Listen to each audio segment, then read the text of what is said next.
大家好，我是宝哥。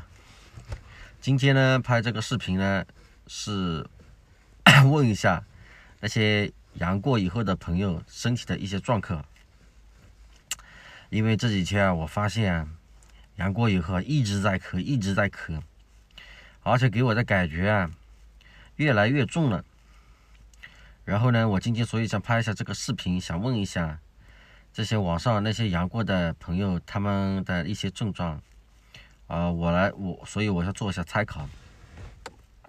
第一个，我阳过以后呢，我的体力跟以前大的不如从前了。只要稍微有一用眼力，感觉自己就是气喘呼呼的，而且心跳加快的很快，有的甚至害怕我就会不会猝死。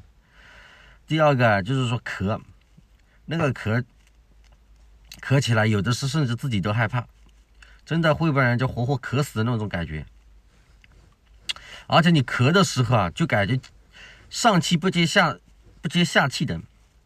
我呢也问过我身边那些阳号的一些朋友，他们说呢这个是正常的。他说一个月多甚至2个月都是比较正常的，阳过以后都是有后遗症的。但他们所说的咳跟我的咳感觉我是比较重的。第三个就是有点胸闷，咳完以后我感觉有的时候透气的时候就特别的累，甚至会出现那种给我的感觉是有一种哮喘。所以说我想问一下你们网上那些阳过的朋友，我综上所说的那些症状，你们有没有发生过？如果有，你们是怎么对症下药的？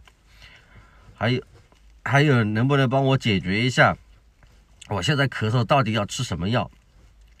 现在已经阳了，我是12月26号开始阳的，然后呢到了12月30号转阴，到现在为止快也有已经20多天，马上到1个月了，但是我的身体还是这样。希望我发这个视频的有些朋友能帮我解决一下，谢谢大家了。